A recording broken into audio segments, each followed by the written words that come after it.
안녕하세요. 사연에 빠지다의 DJ 민영입니다. 오늘도 첫 번째 사연 시작하기 전에 구독과 좋아요 버튼 꾹꾹 눌러주시고요. 그럼 오늘의 사연 함께 시작해 볼게요.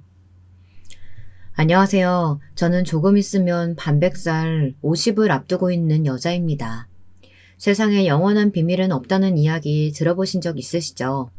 저는 최근에 그 사실을 아주 절실하게 느낀 사건이 있어 사연을 보내게 되었습니다. 저에게는 아들과 눈에 넣어도 아프지 않을 아들 하나가 있어요. 제가 결혼을 좀 늦게 했습니다. 제가 40이 다 된 나이였고 남편은 40 중반이었어요. 남편은 저희 부모님이 하시는 정육점 단골 손님이었습니다.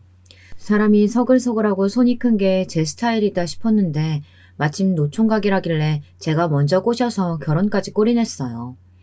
지금 생각하면 저에게 어디서 그런 용기가 났나 싶지만 당시에는 정말 남편을 놓치면 안 될 것 같았거든요. 남편은 덩치도 좋고 서글서글해요. 가장 마음에 들었던 건 자상하고 손도 아주 크다는 겁니다. 제가 원래 속이 좁은 사람은 딱 싫어해요. 저희 친정 식구들이 많이 속이 좁아요. 제가 어릴 때부터 가난했어요. 그냥 가난한 정도가 아니라 정말 찢어지게 가난했다는 말이 맞을 정도였습니다. 아버지가 작은 사업을 하시다 망해버리는 바람에 가족들이 뿔뿔이 흩어져 살았습니다. 저희 부모님은 저와 형제들을 시골 할머니 댁에 맡기고 서울로 돈을 벌러 올라가 버리셨어요. 저와 형제들은 학교도 간신히 다니며 자급자족을 해야 했습니다. 남들 이야기 들어보면 가족이 힘들수록 원래 똘똘 뭉쳐 서로 챙기고 도와주는 가족들도 있다는데 우리 집은 좀 달랐어요. 힘들수록 서로를 탓하는 건 물론이고 각자 이익만 챙기려고 했습니다. 저와 바로 위의 언니는 고등학교를 졸업하자마자 공장에 취직해서 일했어요. 저는 상고를 나와 자격증이 꽤 있어서 언니가 다니던 공장에 격리로 취직했습니다. 그때가 언니와 제가 사이가 가장 안 좋았던 시기예요. 저는 사무실에서 근무했고 언니는 공장에서 일했어요. 서로 일하는 건물도 다르고 하는 일도 달랐는데 언니는 항상 그게 불만이었습니다. 공장을 본인이 더 오래 다녔고 일도 본인이 훨씬 더 많이 하는데 제가 월급이 왜 더 많이 받는 건지 모르겠다고 투덜거렸어요. 말이 격리지. 하루 종일 커피나 타고 심부름이나 하는 일인데 왜 나보다 월급을 더 많이 준대? 네가 사장한테 말 좀 잘해서 나도 좀 사무실에서 써달라고 말 좀 해봐. 나도 커피 잘 타고 심부름도 잘해. 내가 노는 것 같아도 하는 일이 얼마나 많은데 언니는 컴퓨터 아예 쓸 줄도 모르잖아. 근데 어떻게 사무실에서 일해? 언니를 기분 상하게 할 생각은 아니었지만 제가 부탁한다고 사장이 들어줄 것도 아닌데 괜히 기대하게 하는 것보다 솔직하게 말하는 게 나을 것 같아 한 이야기였습니다. 근데 언니는 제 이야기에 지랄 발광을 하며 제 머리끄댕이를 잡았어요. 그깟 컴퓨터 좀 쓸 줄 안다고 잘난 척을? 망할 놈의 공장. 빨리 때려치우고 돈도 많이 주는 대로 가야지. 더러워서 참나. 그날 둘이 방 안을 뒹굴고 싸우다 할머니에게 아주 혼쭐이 났어요. 안 그래도 귀찮은 저희가 큰 소리까지 내니 할머니는 욕을 퍼부으셨습니다. 한 번만 더 싸우면 셋 다 쫓아낸다고요. 그때까지도 부모님이 서울에서 자리를 못 잡고 계실 때라 저희는 할머니 앞에서 찍소리도 할 수가 없었어요. 안 그러면 저희 삼남매 어디 갈 데도 없었으니까요. 그날 이후 저는 정말 할머니에게 쫓겨나기라도 할까봐 얌전히 지냈습니다. 그런데 언니는 달랐어요. 뒤늦게 사춘기라도 왔는지 툭하면 제게 화풀이를 했습니다. 언니는 공장에 다니는 걸 창피해했거든요. 하지만 그 시골 동네에 고졸인 저희가 할 수 있는 일이 많지 않았어요. 그렇다고 쥐뿔도 없이 무턱대고 부모님이 계신 서울에 올라갈 수도 없고요. 언니를 이해하지 못한 건 아니었지만 그 핑계로 자꾸만 저를 힘들게 하니 저도 참아주기 힘들었습니다. 말도 안 되는 걸 가지고 저를 괴롭혔거든요. 월급이 제가 많다는 이유로 저랑 있을 때는 일절 돈을 안 쓰려고 했어요. 세상에 다른 자매들은 어떻게들 하시나요? 저도 아래 남동생이 있지만 저는 남동생이랑 있으면 제가 다 사줘요. 잘났든 못났든 엄연히 제가 윗사람인데 그게 당연한 거라고 생각했거든요. 근데 언니는 달랐어요. 10원이라도 더 버는 사람이 더 내야 한답니다. 한 번은 아침에 출근하는데 버스를 타면서 버스비를 안 내고 타버리는 겁니다. 제가 제 것만 냈더니 기사 아저씨가 앞에 아가씨가 안 내고 탔다고 하더라고요. 저는 언니를 불렀죠. 왜 버스비 안 내냐고요. 그랬더니 언니가 하는 말이 어이가 없었습니다. 아, 쪼잔해. 그거 얼마나 한다고. 그냥 좀 같이 내주면 되지. 다음에 내가 내줄 테니까 네가 좀 내. 언니는 저렇게 말한 게 한두 번이 아니었어요. 매일 다음에 버스비를 내어준다고 하고서는 한 번도 내준 적이 없었어요. 버스 타기 전에도 한마디도 안 하고 있다가 버스에 올라타서는 모르는 척 내달라고 하니 당황한 게 한두 번이 아닙니다. 저도 처음엔 언니니까 당연히 내줄 수 있지 싶어서 몇 번 별 생각 없이 내줬었는데 이게 반복되니 언제부터는 빈정이 팍 상하더군요. 거기서 끝이 아니었어요. 공장 근처 백반집에서 밥을 먹을 때도 자꾸 제게 밥값을 내라고 하더라고요. 밥값도 마찬가지로 처음엔 한두 번 내주다가 짜증나서 한 번은 된통 화를 냈습니다. 아무리 제가 월급이 많다고 해도 그래봐야 얼마 차이 안 나요. 그리고 직장 다니는 사람들이 교통비 밥값 내면 남는 것이 없잖아요. 언니, 자꾸 이런 식이면 나 언니랑 밥 안 먹어. 내주는 것도 한두 번이지. 거지도 아니고 왜 매일 동생한테 얻어먹고 난리야? 뭐? 거지? 너 그게 언니한테 할 소리야? 이게 진짜 네가 요즘 언니한테 덜 맞았지? 그날 또 저와 언니는 식당에서 머리끄덩이를 잡고 싸웠어요. 그 시간대 식당에는 대부분 공장 사람들이다 보니 저희 자매의 소문은 삽시간에 퍼졌습니다. 그 이후로 공장에서 보는 사람마다 한 소리씩 했어요. 언니랑 한 집에 사는 한 식구면서 누가 사면 어떠냐고 저더러 쪼잔하다고들 했어요. 어떤 사람들은 언니한테 대들면 못 쓴다고 하기도 하고요. 저는 기가 찼습니다. 그건 우리 집을 모르니까 하는 소리예요. 제가 말씀드렸죠. 우리 집은 다들 각자 먹고 사느라 바빴다고요. 고등학생인 막내까지 자급자족이었어요. 그런 동생이 안쓰러워서 저는 동생을 살뜰히 챙겼습니다. 저 아니면 동생을 챙길 사람이 없었거든요. 할머니 집에 얹혀 살기는 했지만 할머니가 저희를 달가워하진 않았어요. 사실 할머니 마음도 이해가 되지 않은 건 아니에요. 아버지가 사업한다고 할머니한테 돈을 빌려가서 다 날려버리고 저희까지 맡겼으니 좋을 리가 없었죠. 그래서 그랬는지 저희를 무진장 구박하셨어요. 저희 3남매가 들어오고 나서 아무래도 할머니 살림이 어려우셨겠지만 치사하게 매일 먹는 거 가지고 뭐라고 하셨습니다. 한창 성장기였으니 돌아서면 배가 고플 때였는데 할머니가 하도 눈치를 주시니 저는 배가 찰 때까지 먹어본 적이 없어요. 매일 쌀독에서 쌀을 꺼낼 때마다 쌀이 쑥쑥 준다고 하시질 않나. 간식만 조금 먹어도 간식을 그렇게 먹고 하루에 꼭 3끼를 먹어야 하냐고 하셨죠. 저와 언니가 공장에 다니면서 야근이라도 하고 오면 그렇게 좋아하셨어요. 저녁까지 먹고 들어온다고요. 그러다 보니 소심하고 얌전한 남동생은 배고파도 배고프다는 말을 못했나 봐요. 어느 날 보니 애가 키만 쑥 크고 빼빼 말라있더라고요. 저는 그런 동생이 안쓰러워서 할머니에게 월급을 좀 속이고 돈을 빼돌렸어요. 그 돈으로 할머니 눈을 피해 동생을 챙겼습니다. 책도 사주고 먹을 것도 먹이고요. 그런 환경에서 자라다 보니 저는 자연스럽게 억척스러워질 수밖에 없었습니다. 돈 귀한 줄 누구보다 잘 아니까요. 저희 살림은 서울에 올라오고 난 뒤 조금 나아졌어요. 할머니가 돌아가시고 나서 저희 3남매는 부모님이 계신 서울로 올라왔습니다. 저희가 서울에 올라왔을 당시만 해도 부모님은 반지 하방에 살고 계셨어요. 방이라고는 2개뿐이라 당시 고3이었던 막내가 부모님과 함께 방을 썼습니다. 그래도 남동생이 곧잘 공부를 잘했어요. 할머니 댁에 있을 때 다녔던 고등학교에서 서울의 명문대에 들어갈 정도로 공부를 잘한다고 했거든요. 모의고사 같은 걸 봐도 지역 내에서 1등도 한 적이 있고요.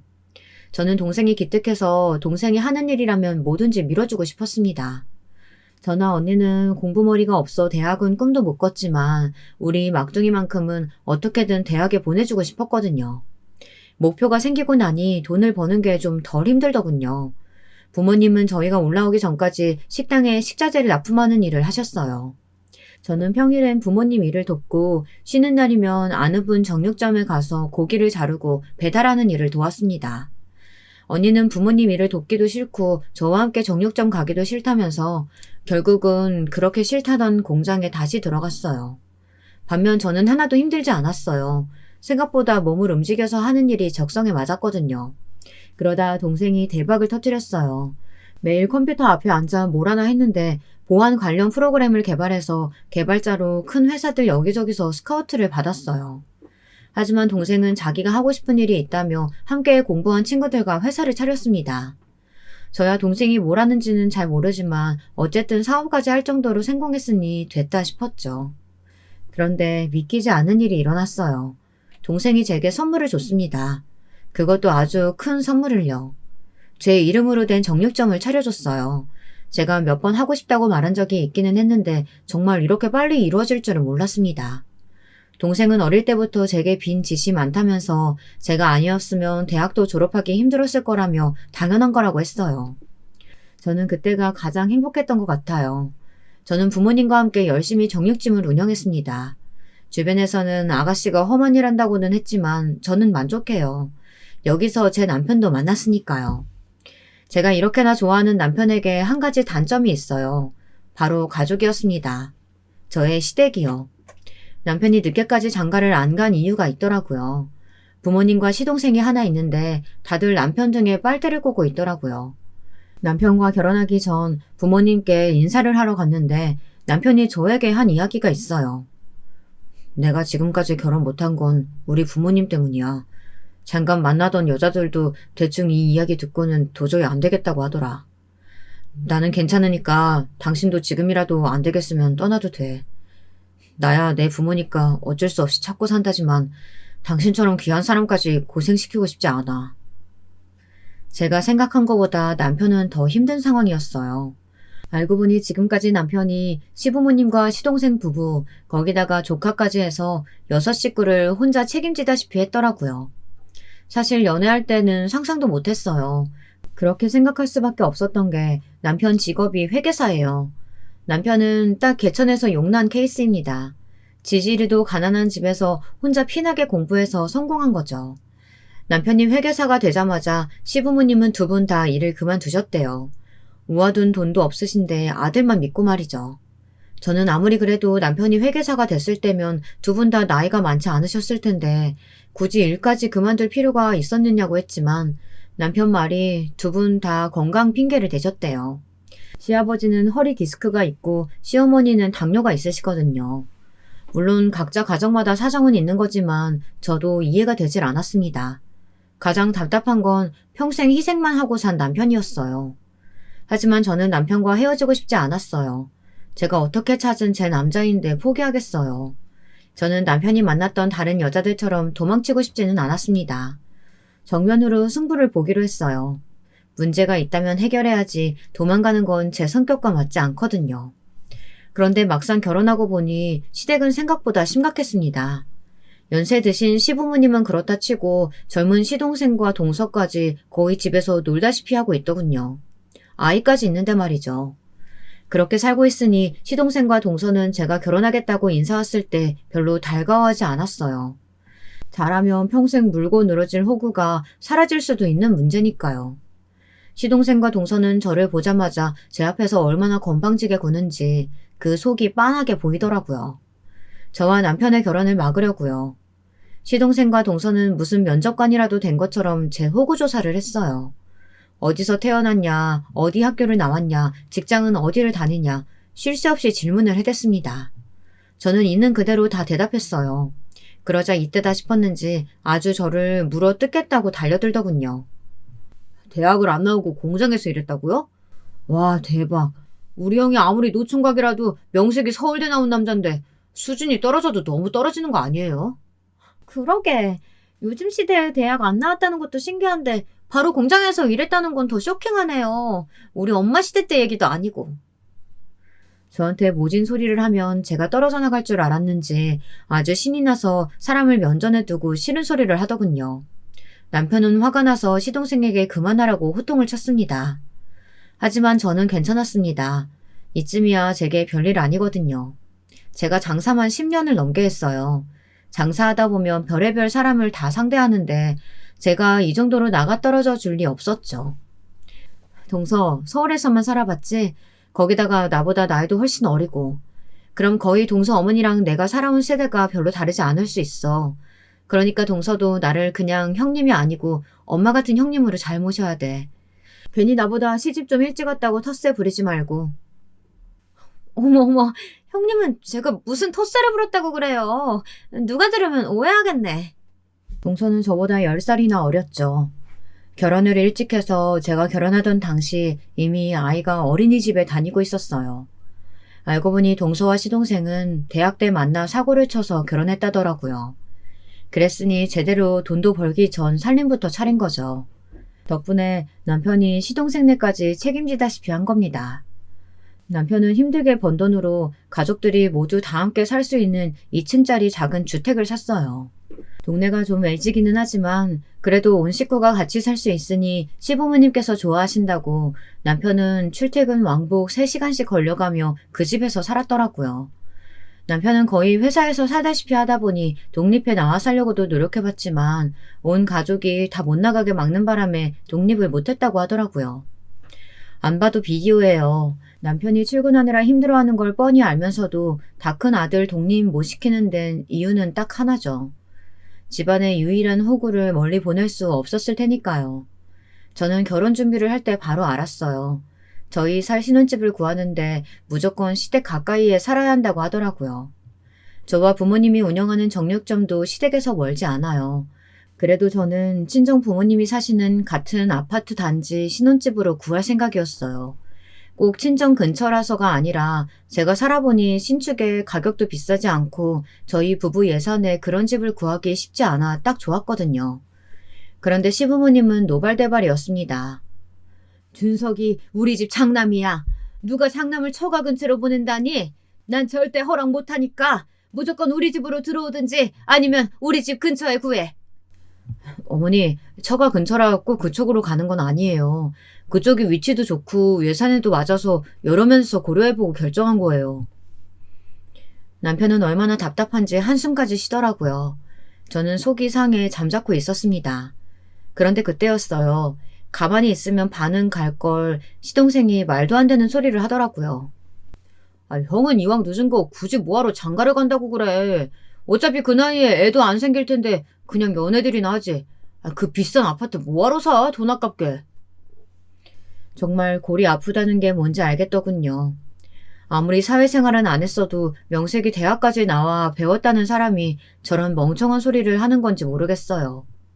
저희가 벌어서 집을 산다는데 마치 시동생 통장에 있는 돈이 나가는 것처럼 아까워하더라고요. 저는 어이가 없어서 시동생을 쏘아봤어요. 그런데도 시동생은 아랑곳하지 않고 멀쩡한 집 놔두고 왜 새 집을 사냐고 투덜거리더군요. 정말 가족이 되기도 전에 벌써 미운정이 드는 것만 같았습니다. 거기다가 더 기가 막혔던 건요. 시부모님이 똑같다는 거예요. 그럴 돈 있으면 나 여행이나 좀 보내달라니까. 내가 친구들하고 스페인 순례길 보내달라고 했을 때는 힘들다고 하더니만. 아버지, 허리 디스크 수술 받은 지 얼마나 되셨다고 순례길이에요. 당장은 안 되고 병원에서 오래 걸어도 된다고 하시면 그때 보내드린다고 했잖아요. 이런 과관도 없었습니다. 이런 상황에 시아버지는 순례길 타령을 하시더라고요. 허리에 복대를 칭칭 감으시고요. 저는 애써 말을 아꼈습니다. 제 성질대로 했다가는 괜히 남편과 시부모님 사이까지 틀어질 것 같아서요. 아들이 장가 간다는데 누구 하나 축하해주는 사람 없고 다들 못 잡아먹어서 안달이더군요. 남편은 듣다 참기 힘들었는지 그만 좀 하시라고 자기도 이제 40대 중반이라면서 알아서 하겠다는 소리를 지르고 자리에서 일어났습니다. 저는 끓어오르는 분노를 애써 참고 인사라도 드리고 돌아가려고 주방 안쪽으로 들어갔습니다. 그런데 시어머니와 동서가 둘이 궁시렁거리고 있더군요. 저 여자 분명히 아주버님 직업 보고 달려든 거라니까요. 그게 아니면 저 나이에 굳이 결혼은 왜 해요? 내 아들이지만 정말 이해가 안 된다니까. 지가 뭐가 못나서 정육점에서 고기나 자르는 나이 많은 여자랑 결혼하냐고. 대체 뭘 보고. 저도 처음 들었을 때 엄청 놀랐다니까요. 지금까지 장가 안 가고 계시길래 눈 엄청 높으신가 했더니만 40 다 된 아줌마가 뭐래요? 내가 나이는 좀 많아도 어디 가서 아줌마라는 소리는 아직 안 듣는데 예비동서가 말을 좀 함부로 하네. 저도 웬만하면 그냥 모르는 척 돌아가려고 했는데 도저히 화가 나서 그냥 못 가겠더라고요.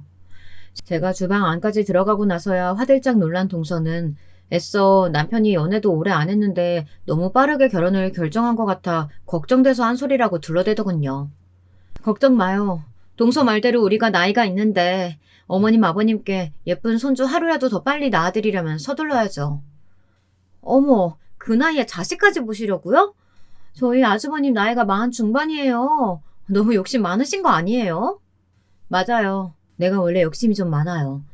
그래서 앞으로 우리 신랑 돈 관리도 내가 하기로 했어요. 신랑도 제가 하는 게 더 잘할 것 같다고 그러자고 했고요. 저 나름대로 일종의 선전포고였습니다.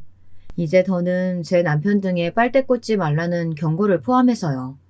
제 말에 시어머니와 동서의 눈이 동그래졌습니다. 사실 이건 저와 남편이 진작 상의한 내용이에요.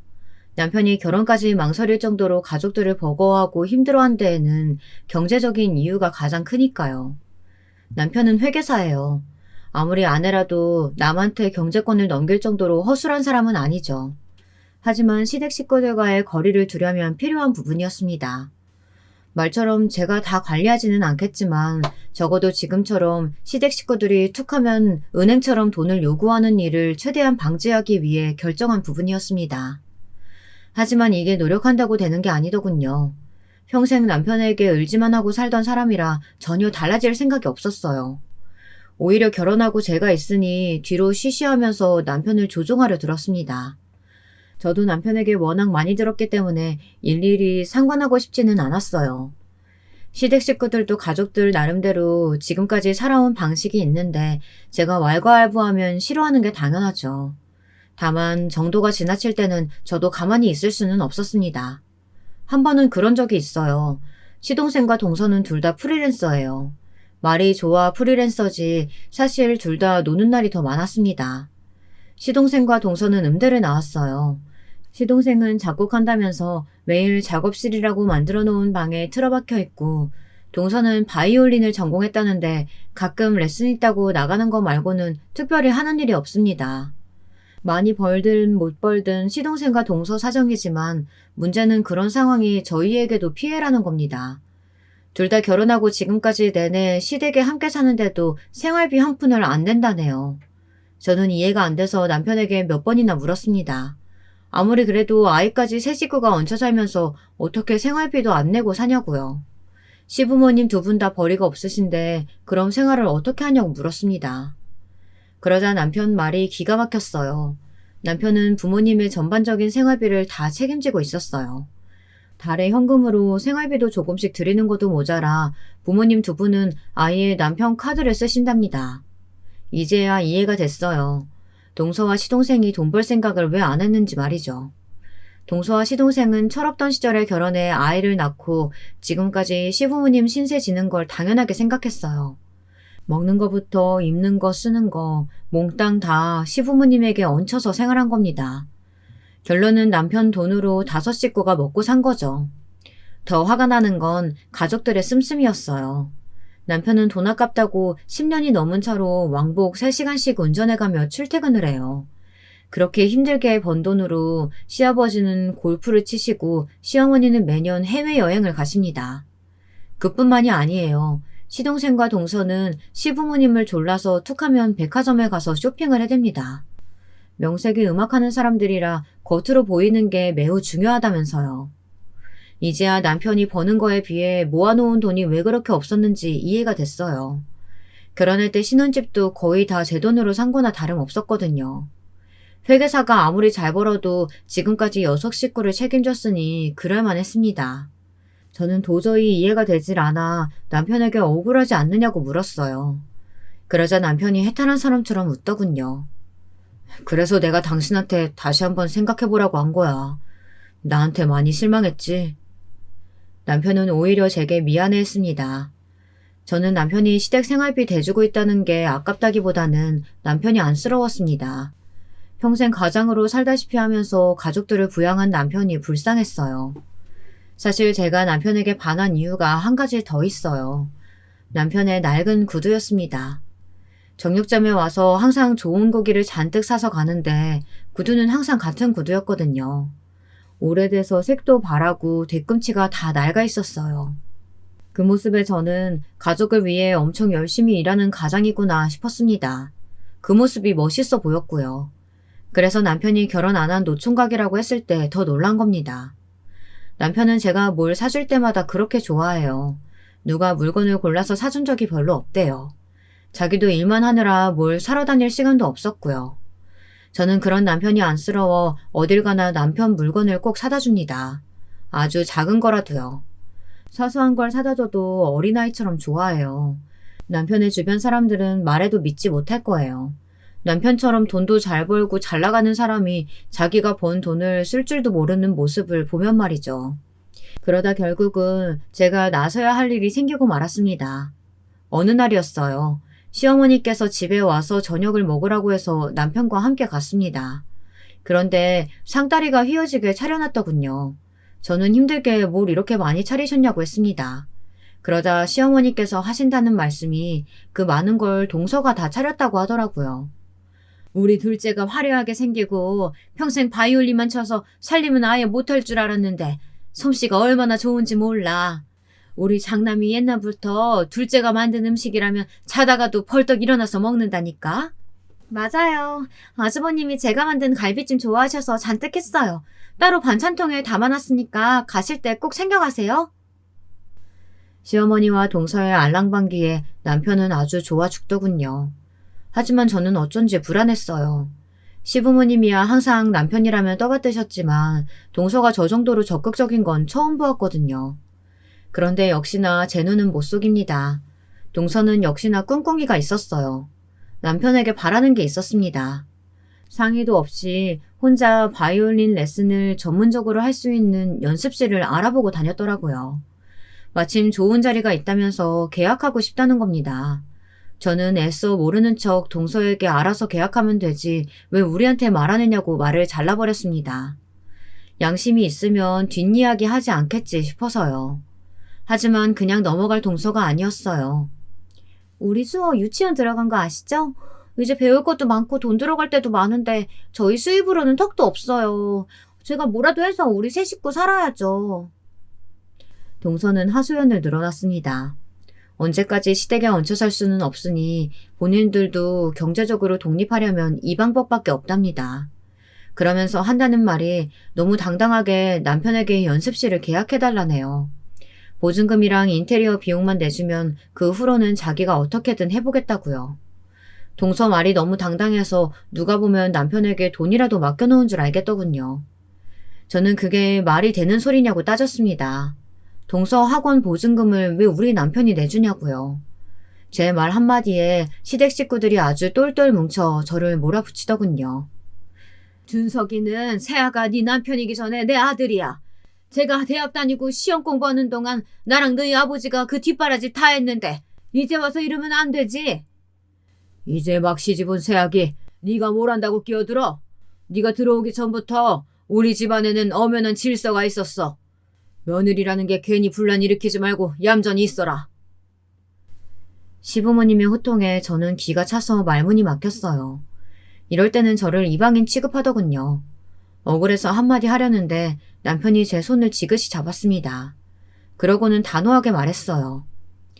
재수씨 말 알아들었어요. 재수씨 말대로 그 레슨 연습실 계약해요. 내가 보증금이랑 공사는 해줄게요. 단 빌려주는 거예요. 재수씨가 새 식구는 알아서 책임진다고 했으니까 앞으로는 부모님께 손 벌리지 말고 알아서 살아요. 부모님께 생활비도 드리고 내 돈도 당연히 갚아야 하고요. 형, 아직 연습실은 시작도 안 했는데 무슨 벌써 생활비를 드려. 우리가 우선 상황을 보고 그때 가서. 상황은 지금까지도 많이 봐줬어. 안 그래도 이야기하려고 했는데 네 형수 아이 가졌다. 나도 이제 내 처자식 챙기느라 바쁘니까 너희는 너희가 알아서 살아. 그리고 어머님 아버님도 카드 한도 조정했어요. 말씀드린 대로 저도 이제 한 가정의 가장이니 지금처럼은 못 도와드려요. 남편의 처음 보는 모습이었습니다. 드디어 남편이 알을 깨고 나왔더라고요. 제가 아이를 가진 게 남편에게도 큰 계기가 된 것 같아요. 남편과 제가 둘 다 나이가 많아서 아이는 기대하지 않았었는데 자연 임신이 됐습니다. 저와 남편은 안정기에 들어서면 시부모님께 말씀드리려고 했어요. 하지만 상황이 상황인지라 할 수 없이 일찍 말하게 됐어요. 그래도 시부모님은 너무 좋아하셨습니다. 당연히 저의 임신 소식에 조금 전 동서와의 일은 자연스레 잊혀진 것 같더라고요. 시아버지도 신이 나서는 남편에게 편한 대로 하라고 하셨습니다. 식구가 하나 더 늘었으니 가족들이 하나로 뭉쳐 허리띠를 졸라매야 한다고요. 둘째 너, 우리 장남이 큰맘 먹고 도와주는 거니까 이번 일은 포기하지 말고 어떻게든 잘 해내. 그래서 나도 우리 둘째 아들한테 생활비 좀 받아보자. 그날 이후 남편은 정말 동서가 눈도장을 찍어뒀다는 연습실 보증금을 빌려줬어요. 인테리어까지 싹 다 고쳐주고요. 저는 이게 잘한 건지 모르겠어요. 남편이 빌려준 돈은 무조건 갚으라고 단호하게 말하기는 했지만 그게 언제가 될지는 모르는 일이니까요. 솔직히 돈이야 갚든지 말든지 모르겠어요. 최소한 시부모님께 생활비라도 드렸으면 좋겠더군요. 동서와 시동생이 그렇게라도 노력하면 남편이 한시름 놓을 것 같아서요. 저에게 미안해서 남편이 가족들 앞에서는 말을 단호하게 했지만 마음은 편할 리 없어요. 지금까지 평생 가장으로 산 사람이잖아요. 그게 가족들의 강요로만 이루어진 일은 아닐 테니 마음이 불편하겠죠. 저도 그 마음은 잘 알아요. 남편도 시작은 항상 고생만 하는 가족들을 위해 조금이나마 편하게 살았으면 하는 마음으로 희생하고 헌신한 거였을 거예요. 그런데 언제부턴가 가족들은 받는 거에 익숙해졌겠죠. 친정도 시댁과 별반 다르지 않았기 때문에 저도 열심히 정육점 일을 하는 겁니다. 동생이 좀 잘 나간다고 해서 거기에만 기대고 싶지 않았거든요. 그런데 세상은 참 제 맘 같지 않아요. 저희 시댁은 조용한 날이 없었습니다. 저희 아들이 3돌 정도 지났을 때예요. 명절날 오랜만에 가족들이 다 모였는데 이야기를 하다 보니 내년에 동선의 아들이 초등학교에 간다는 말이 나왔어요. 저는 깜짝 놀랐습니다. 제가 결혼할 당시에 저희 아들만 했던 조카가 벌써 학교에 간다고 하니 신기하더라고요. 저는 큰엄마가 가방이랑 입학식 때 입을 옷을 사주겠다고 조카와 손가락을 걸고 약속했어요. 그런데 그때 시동생이 또 분위기 깨는 소리를 하더군요. 얘가 벌써 학교 가는데 아직도 밤도 없이 엄마 아빠랑 한 방을 쓰고 있으니 내 새끼 불쌍하기도 하지. 시동생은 시아버지와 전남편과 함께 막걸리를 한 병 나눠 마시더니만 벌써 취한 건지 이상한 소리를 중얼거리더라고요. 곧바로 동서도 한마디 더 붙였고요. 당신은 속상하게 왜 그런 소리라고 그래. 우리가 능력이 없어서 그런 거지. 그 시커먼 속을 모를 리 없는 저는 콧방귀도 끼지 않았습니다. 저는 그런 동서와 시동생이 너무 얄미워서 말을 돌려버렸습니다. 요즘 바이올린 연습실은 잘 돼? 계약하고 인테리어 할 때까지만 해도 연습실만 차리면 아파트라도 하나 살 것처럼 굴더니만 영 소식이 없네. 연습실만 잘 되면 빌려준 돈도 갚고 시부모님께 생활비도 드린다더니만 아직도 저희 돈도 생활비도 도통 소식이 없더라고요. 빌린 돈도 못 갚고 시부모님한테 생활비도 못 주면서 어디서 아들 방 타령인지 기가 막혔습니다. 제 말이 거슬렸는지 동서 표정이 확 바뀌더니 정색을 하더군요. 이 동네 구린 거 형님도 잘 아시잖아요. 집값도 싸고 사람들 수준도 낮으니 바이올린 배우겠다는 사람이 도통 없어요. 매달 월세 내느라 아주 죽겠다니까요. 동서는 매일 같은 소리였습니다. 월세 내느라 힘들어 죽겠다는 소리를 몇 년째 듣는지 모르겠어요. 시동생도 마찬가지였어요. 애 하나 키우는데 돈이 얼마나 들어가는지 나가서 막노동이라도 뛰어야 하나 고민이라고 하더군요. 심각한 얼굴을 하고서요.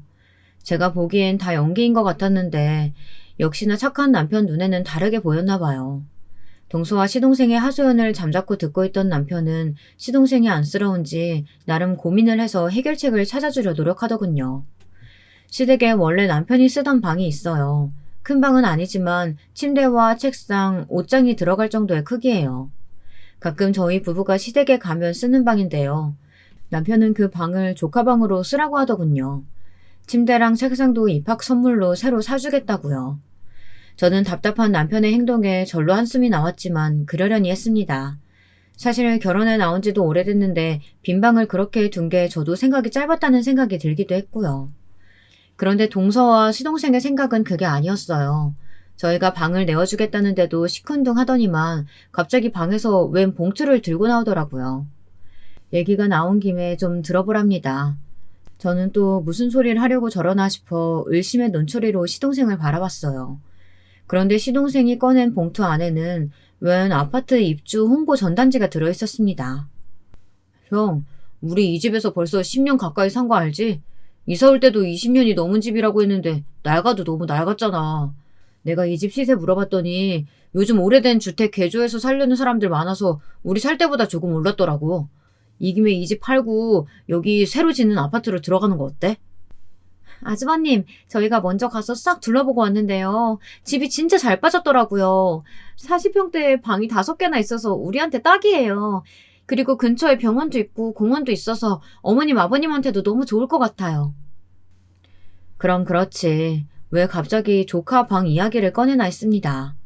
바이올린 연습장만 구해주면 집을 사서 나간다는 둥 하더니만 결국은 또 남편 도움을 받겠다는 심산이었어요.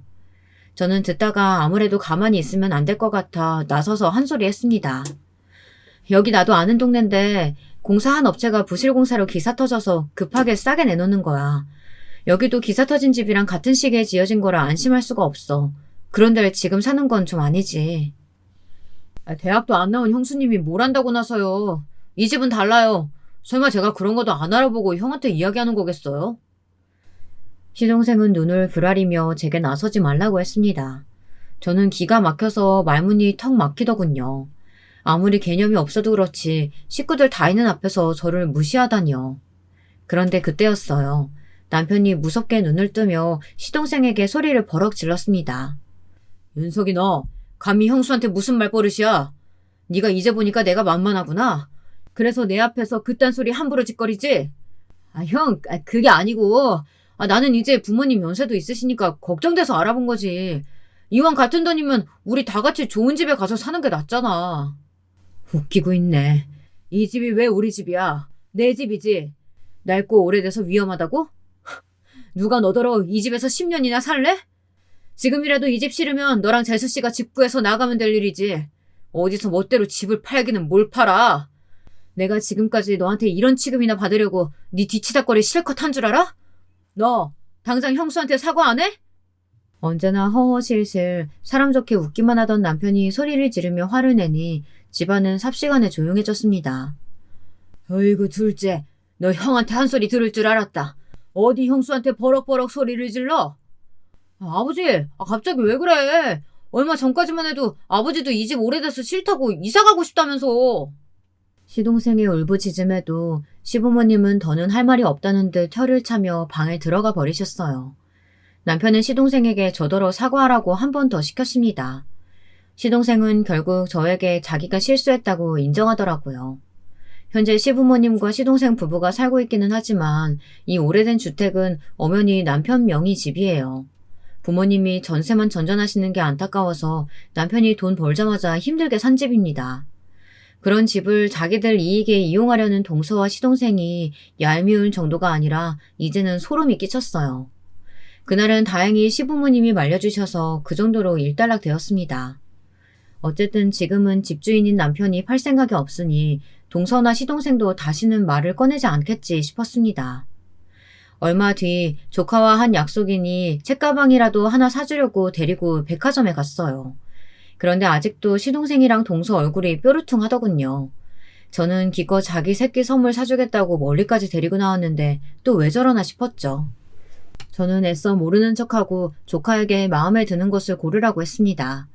그런데 여기저기 매장을 데리고 다니는데 평소 같으면 자기가 더 나서서 고를 동서가 시큰둥하더군요. 저는 애써 참고 다가가서 물었습니다. 왜 가방 안 고르냐고, 가방 필요 없냐고요. 그러자 동서가 팔짱을 끼더니 한다는 말이 역시 동서다웠습니다. 가방 그거 얼마나 한다고 온 식구를 다 나오라고 해요? 그냥 대충 돈이나 좀 보내주면 되지. 와, 사람 본성이라는 게 무섭더군요. 자기들한테 필요하면 아주 알랑방귀를 끼더니만 원하는 대로 해주지 않으니 싹 변해 있었어요. 자기 아들이 보는 앞에서도 말이죠. 형이 형수 앞에서 예의 바르게 하라고 해서 지금까지 참고 있었는데 더는 안 되겠네요. 사실 저희 책가방 필요 없어요. 장모님이 가방 사라고 이미 용돈 주셨거든요. 시동생은 잔뜩 꼬인 말투로 이야기를 했어요. 저와 남편은 그럼 진작 말을 하지. 어쨌든 여기까지 왔으니 옷이라도 한 벌 사주겠다고 했습니다. 그런데도 시동생은 여전히 꼬여 있었어요. 아참, 우리 이사 나가기로 했어. 우리가 아무래도 안쓰러웠는지 처가댁에서 좀 도와주시겠다네. 형 좋겠다. 지금까지 내 뒤치다꺼리 하느라 귀찮았을 텐데 내가 알아서 꺼져주니까 속이 다 시원하겠네? 남편이 무슨 그런 소리를 하냐고 한 소리 하려고 하더군요.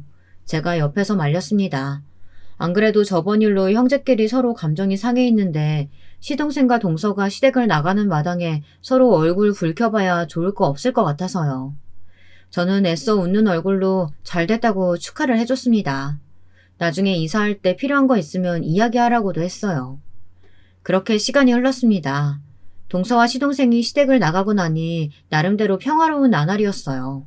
이사를 나갔어도 한 동네라 자주 보기는 했지만 그래도 각자 아이들 키우느라 정신없이 살다 보니 전처럼 서로 부딪힐 일은 거의 없더라고요.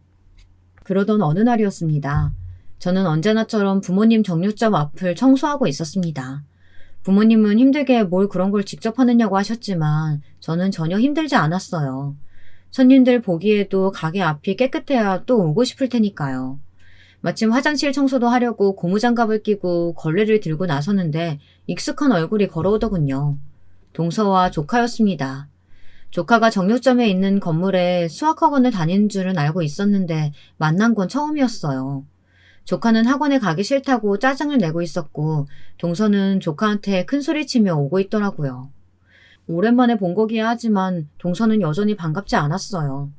지금까지의 전적으로 볼 때 또 무슨 소리를 할까 걱정부터 앞섰거든요. 그래도 조카가 옆에 있으니 저는 제가 먼저 다가가서 반갑게 인사했습니다. 학원에 오는 길이냐고요. 그러자 동서가 제 모습을 위아래로 기분 나쁘게 훑어보더군요.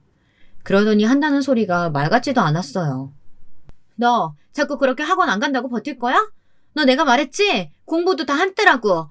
잠깐 힘들다고 포기하면 인생 망하는 거야. 저기 네 큰엄마 좀 봐. 대학도 못 나와서 20대 때 내내 공장이나 다니더니만 이제는 하다하다 건물 청소까지 하잖아. 너 공부 안 하면 큰엄마처럼 돼? 너도 저렇게 살고 싶어? 저는 제 귀로 똑똑히 듣고도 잘못 들은 줄 알았어요. 아무리 개념이 없어도 그렇지 애 앞에서 할 말 못할 말 구분을 못하더군요. 저는 들고 있던 대걸레를 바닥에 던져버리고 동서에게 다가갔습니다. 그리고 지금 말 다 한 거냐고 인상을 썼어요. 그러자 그제야 좀 겁이 나는지 동서는 뒷걸음질 치더군요. 형님, 제 말 틀린 건 아니잖아요. 이 김에 형님이 우리 애한테 말 좀 해줘요. 공부 안 해서 몸으로 고생하면 평생 고달프다고요. 동서라는 여는 도무지 답이 없었습니다. 지금까지 그나마 나이도 어리고 나름 가족이라고 생각해서 저도 참아준 건데 이젠 저도 참을 수가 없더군요. 지도 나이도 처먹을 만큼 처먹었고 조카도 벌써 중학생인데 아직도 저러고 사나 싶더라고요. 저는 제 성격대로 하기로 했어요. 저는 동서에게 성큼성큼 다가가 동서의 뺨을 올려붙였습니다. 그리고 지금까지 제가 말하지 않았던 진실을 동서에게 이야기했어요. 야, 이 염치라고는 없는 년아. 네가 지금까지 내 남편 도움받으면서 산 세월이 얼만데 아직도 정신을 못 차리고 내 앞에서 함부로 떠들어? 내가 공부를 안 해서 평생 고달프게 살아? 웃기고 있네. 모르면 입 다물어. 네가 지금 서 있는 이 8층 건물이 바로 내 건물이라고. 형님, 지금 제 뺨 때린 거예요? 그리고 그게 무슨 말도 안 되는 소리예요. 구라를 쳐도 무슨 그런 구라를. 동서는 뺨을 부여잡으며 제 말을 믿지 않았습니다. 그때 밖에서 나는 소리를 듣고 놀란 부모님이 가게 밖으로 나오셨어요. 내가 지금까지 우리 사위 얼굴 보고 참고 있었는데 해도 너무하는 집구석이네. 바이올린 학원인가 뭔가 한다고 뜯어간 돈이 얼만데 그런 염치 없는 소리를 해요. 그리고 이 건물 우리 딸 거 맞아요. 왜요? 어머니까지 나와서 이야기하니 동서는 혼란스러운지 어쩔 줄 몰라 했습니다. 우리 조카 큰엄마가 소리 질러서 미안. 근데 공부 안 해도 돼. 나 봐봐. 어릴 때 공부 못했어도 열심히 살아서 떡하니 내 건물도 샀잖아. 와, 큰엄마 정말 멋있어요. 엄마 그거 봐. 엄마처럼 평생 바이올린만 치면 뭐해. 매일 비싼 물건만 사대니까 엄마는 큰엄마처럼 건물도 못 샀잖아.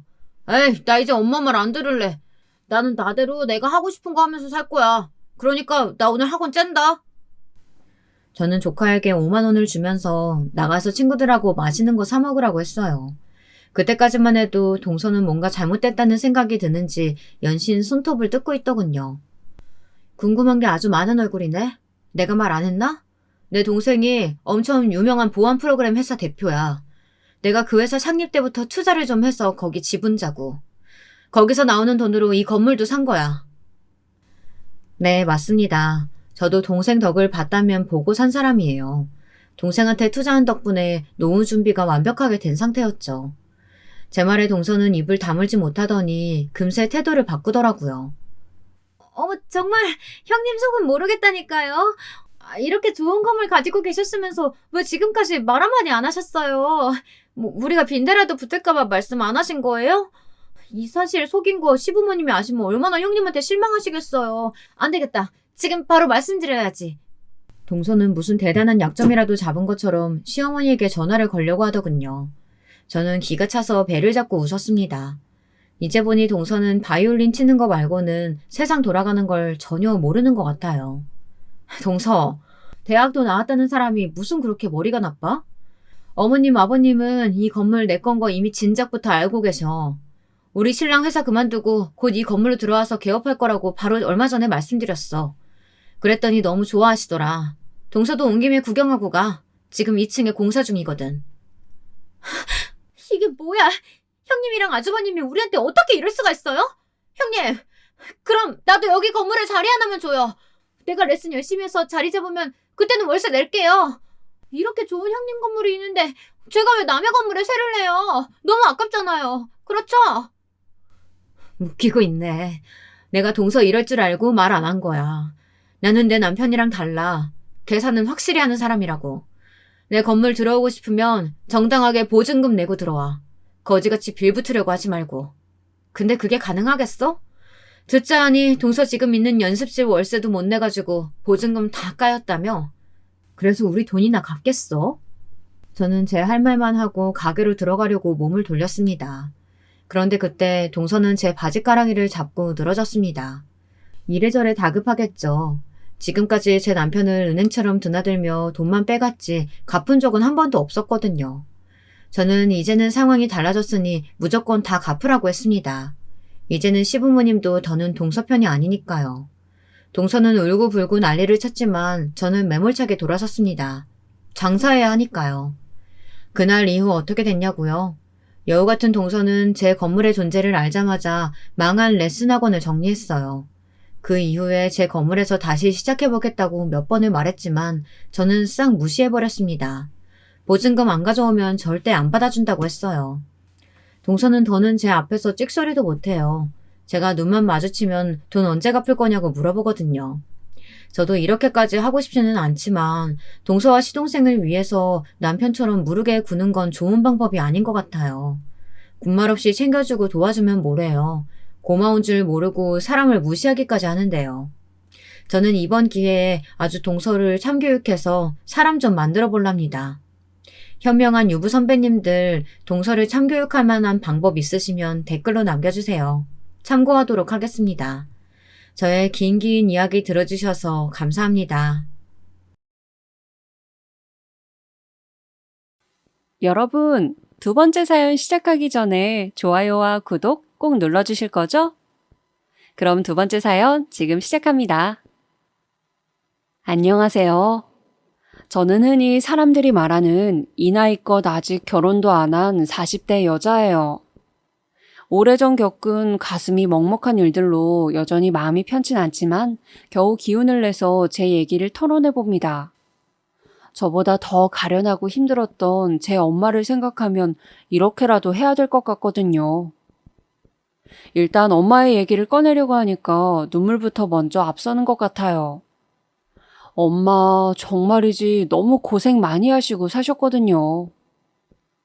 누구나 자기 부모님을 떠올리면 울컥한다고 하지만 우리 엄마와 저의 관계는 한층 더 이런 게 심하지 않나 싶어요. 우리 엄마는 1944년에 태어나셨고 그다지 있지도 않은 집에서 살면서 엄청나게 고생을 하셨답니다. 실질적으로는 부잣집이긴 했는데 엄마의 신부는 유복하게 살아갈 수가 없는 상태였어요. 다름 아닌 우리 외할머니가 엄연히 그 집안의 본처가 아니셨기 때문일지도 모르겠어요. 흔히 큰어머니, 작은어머니 같은 호칭으로 불리우며 집의 흐름이 좀 이상하게 갔었던 것 같아요. 당시 그런 일은 드문 일도 아니었고 엄마는 그 일을 추억할 때면 가끔 이렇게 말을 하셨답니다. 정말 난리도 아니었어. 툭하면 큰어머니가 회초리를 들고 나를 때렸다니까. 정말 어찌나 입에 못 담을 욕을 하던지 나는 서러워 죽겠는데도 눈물도 흘릴 수가 없었어. 울면 더 얻어맞았거든.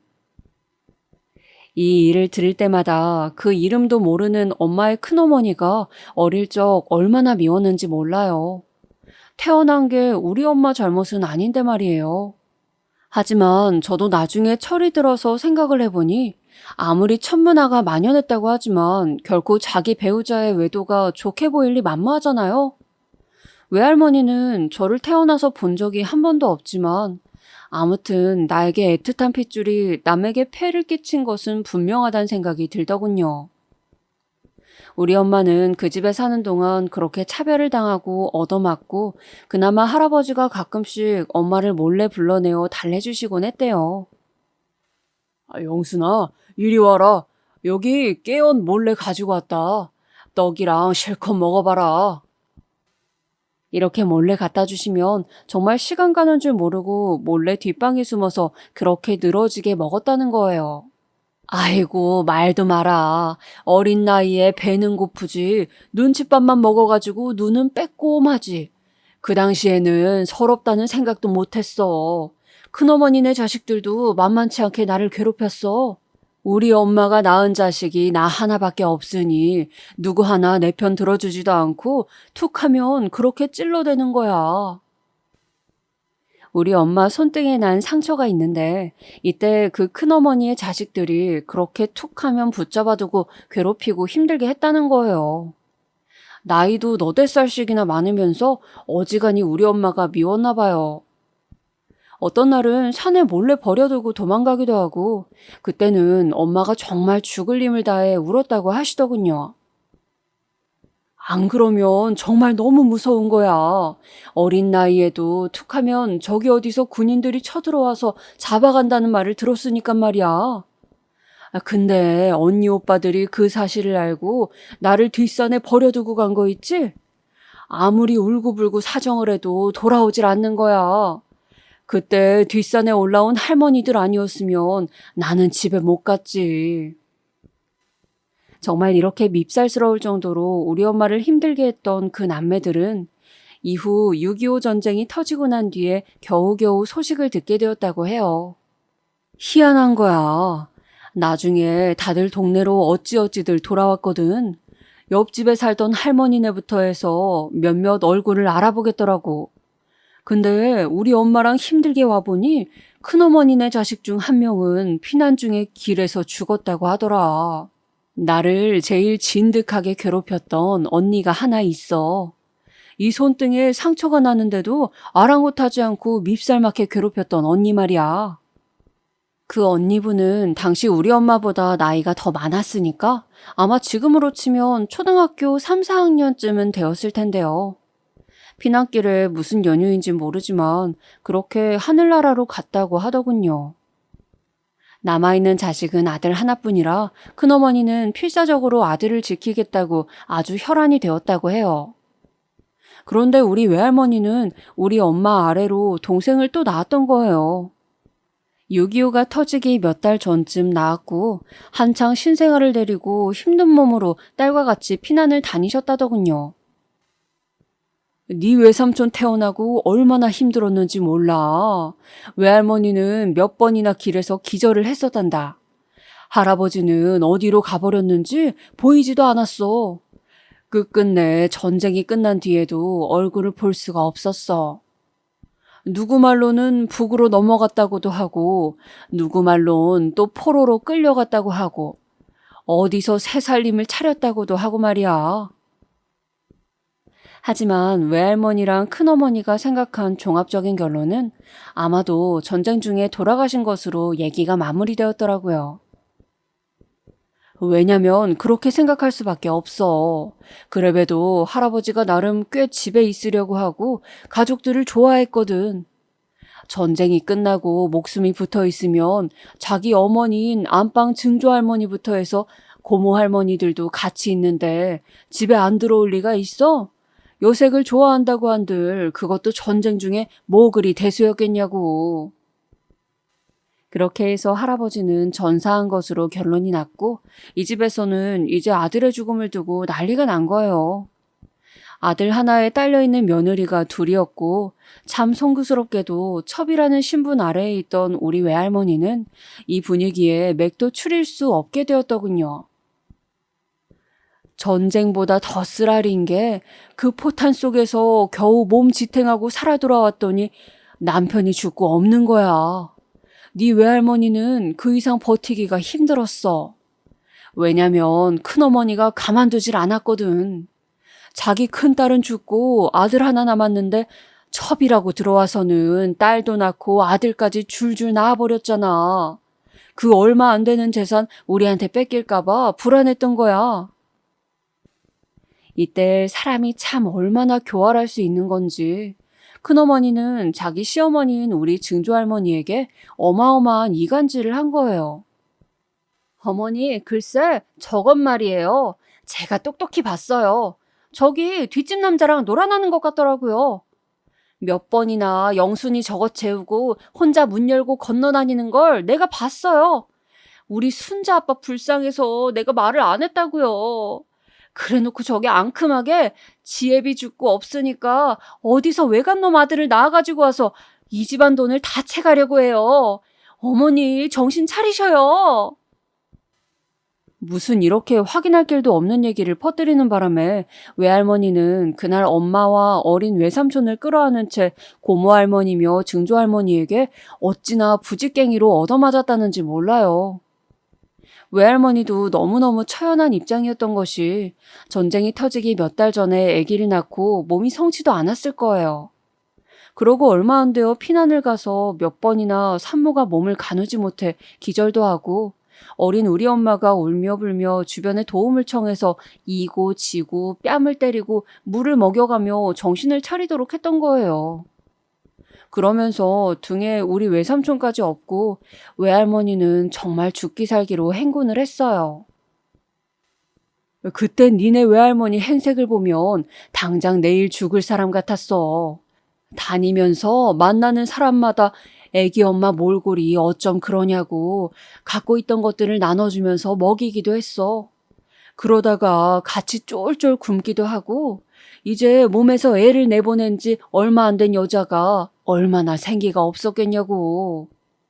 그런데 그렇게 살아서 돌아왔더니 남편인 외할아버지는 죽고 없다고 하고 큰어머니의 모략에 휘말려 어린 딸과 아들을 끌어안은 채 거의 죽지 않을 만큼 얻어맞으신 거예요. 그날 우리 엄마는 외할머니를 안고 미친 듯이 울었다고 하더군요. 제발 일어나라고, 아니면 다 같이 이렇게 하늘나라에 가자면서 어린애가 그렇게 한이 맺히도록 통곡을 했다고 합니다. 그런데 엄마는 어쩌면 그때 다 같이 그렇게 끝내는 게 낫지 않았을까 싶은 처참한 일을 또 겪게 된 거예요. 당시를 회상하는 엄마의 목소리는 너무 덤덤해서 저는 들으면서 눈물이 그렁그렁 맺히더라고요. 차라리 그때 그렇게 죽는 게 나았을지도 몰라. 우리는 얼마 안 되어 생이별을 해야 했거든. 내가 니네 외할머니 그리고 외삼촌을 본 건 그때가 마지막이었으니 말이야. 안 그래도 흉흉한 시기였던 그 무렵 아직도 무슨 인민군이 남아있다느니 누가 누구를 신고했다느니 하는 내용들이 무섭게 흘러나오고 있었다고 하더군요. 당시 증조할머니네는 우리 할아버지를 전쟁터에서 잃은 분노를 모두 우리 외할머니에게 쏟아내고 있었고 어디 마음이며 몸을 들 길이 없었기에 외할머니는 어린 엄마와 외삼촌을 데리고 나왔다고 해요. 하지만 엄마는 그날 의도치 않게, 정말 의도는 없었지만 어쩔 수 없이 자기의 엄마로부터 버려지게 되었어요. 다시 생각하면 그렇게 눈물이 날 수 없어. 나는 아직도 믿어. 엄마도 그러고 싶지 않았을 거라고 말이야. 나보다 더 어렸던 내 동생 민철이 그 어린애기를 키워내야 하니 어쩔 수가 없었겠지. 내가 여지껏 본 일에 가장 무서운 얼굴로 엄마는 나를 놔두고 가버렸어. 그 당시 역 근처 앞에 국밥집이 하나 있었는데 늘 지날 때마다 맛있는 솥뼈 우린 국물 냄새가 났었다고 해요. 맛있겠다, 맛있겠다 노래를 부르는 우리 엄마의 소원을 늘 돈이 없던 외할머니는 들어줄 수가 없으셨어요. 그런데 정말 그 전에 흠씬 두들겨 맞고 동네 분위기도 흉흉하던 날 밤에 자식들을 모두 데리고 나온 외할머니는 말이에요. 그 국밥집에서 엄마에게 밥을 사 먹이셨다고 하더군요. 그게 소머리 국밥이었는지 뭔지 어린 마음에 잘 생각은 안 나지만 아무튼 뭔가 국물이 맛있는 걸 먹고 있었다고 해요. 그때 외할머니가 돌연 우리 엄마에게 말을 하신 거예요. 이제 막 10살이 된 딸에게 말이에요. 영순아, 엄마는 이제 가야 한다. 엄마는 어느 집에라도 가서 빌어먹고 살아야 해. 그런데 영순이 너까지 데리고 갈 수가 없어. 영순이 너라도 멀쩡한 곳에서 잘 먹고 잘 살고 있어라. 살아있으면 언젠간 만날 거야, 어? 어쩜 이렇게 야멸차고도 슬픈 이야기를 딸아이가 가장 좋아하고 먹고 싶어 했던 곳에서 그걸 사 먹이면서 할 수 있었을까요? 외할머니도 당시에 있는 모든 걸 거의 다 털다시피 해서 여비를 챙겼고 엄마를 떼어서 엄마를 그렇게 사 먹이고 남은 돈을 주었다고 해요. 불쌍한 우리 엄마는 외할머니 치맞춤에 매달려 울지도 못했다고 해요. 이 얘기를 해줄 때마다 엄마의 표정은 늘 서글퍼 보였어요. 딱히 내색을 하진 않지만 어린 날 10살 무렵쯤 동네 국밥집에 혼자 버려진 엄마의 심정은 어땠을까요?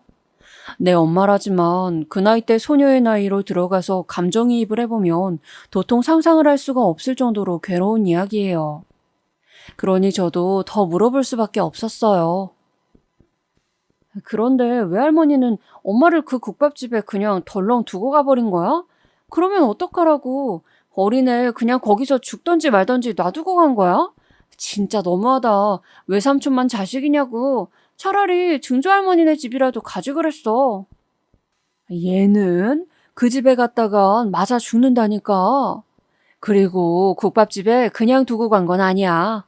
내가 하도 그 집 국물 맛을 좋아하니까, 여기 밥을 좋아하니까 이 집에서 써달라고 한 거야. 먹고 재워주기만 하라고. 어린애니까 돈도 안 줘도 되고 그냥 밥 때마다 먹이고 잘빵만 달라고 말이야. 그렇게 우리 엄마는 그 국밥집에서 몇 년을 살았다고 하더라고요. 그나마 아줌마가 나쁘지는 않은 분이셔서 조금 지나고 나니까 용돈하라고 얼마씩 쥐어주기도 하고 나가서 살 수 있을 만큼의 여비를 만들어주시기도 했었대요. 그 아줌마가 그나마 넉넉한 마음으로 봐주셔서 그렇지 안 그랬으면 엄마는 정말 위태위태한 삶이었을 거예요. 그런데 저는 이쯤에서 늘 궁금한 게 이후로 엄마와 외할머니, 외삼촌의 연락망은 단번에 다 끊겼다는 거예요. 엄마를 외할머니가 먼저 찾진 않았을 것 같고 그럼 엄마는 찾으려고 노력 안 해봤어? 좀 더 커서 말이야.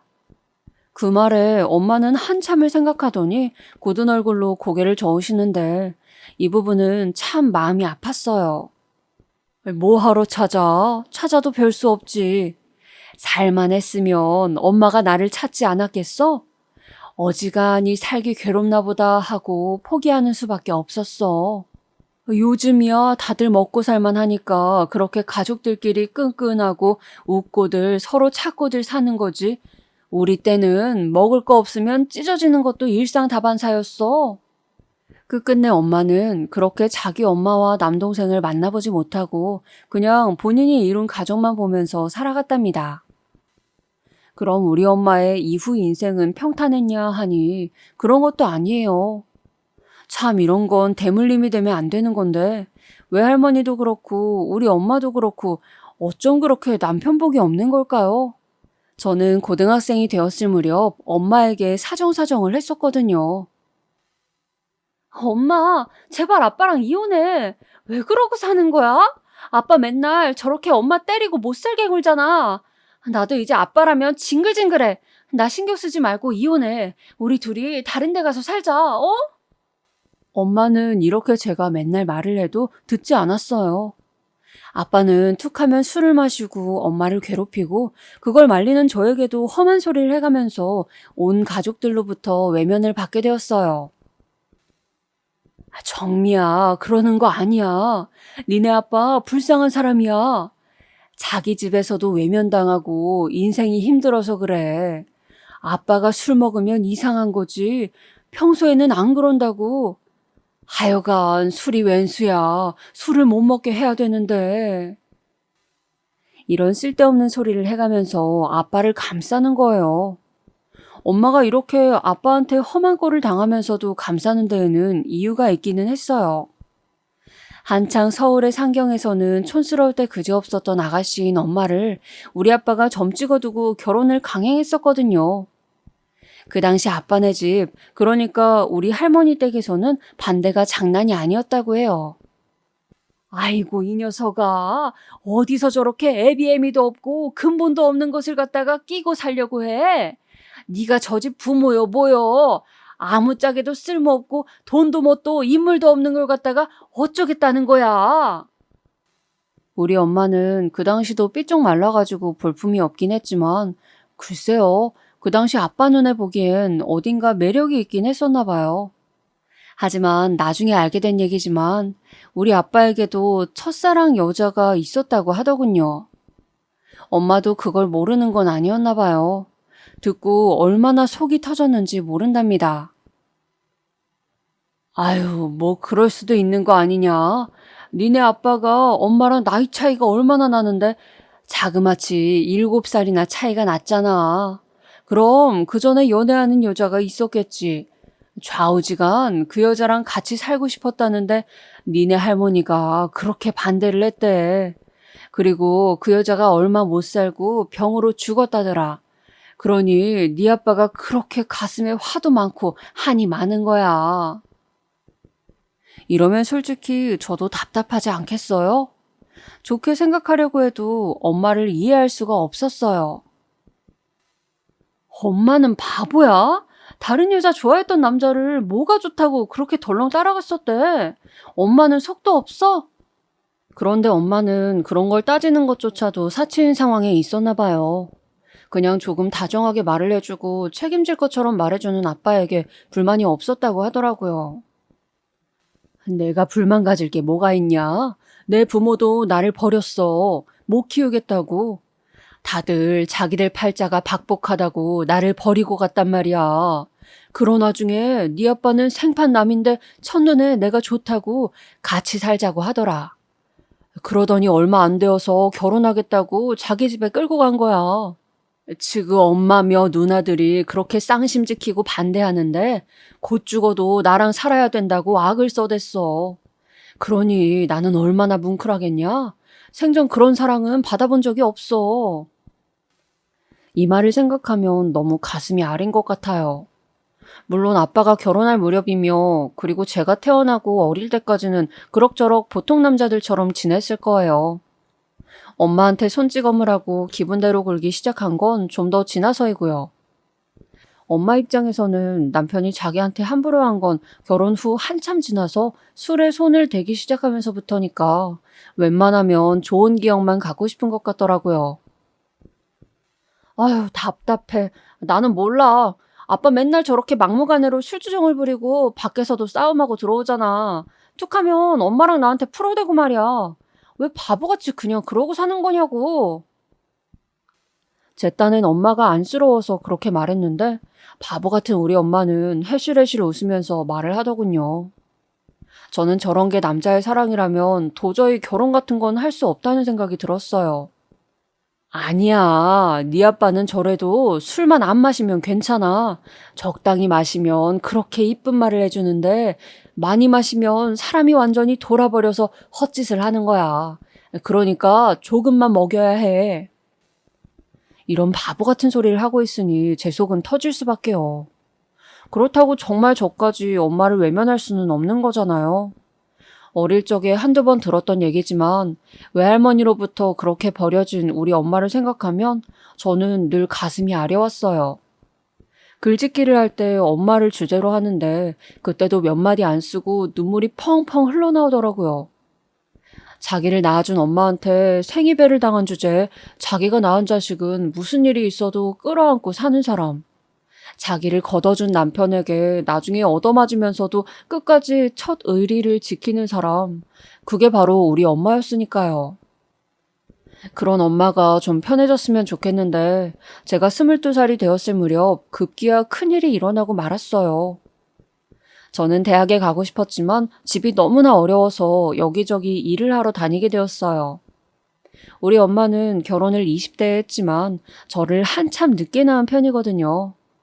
엄마 나이도 많은 편이고 아빠는 술 먹고 맨날 저리 뻗어져서 얼굴색은 심각하게 나빠져 가고 있고 그냥 이 허름한 집을 일으켜 세울 것은 저밖에 없는 것 같았어요.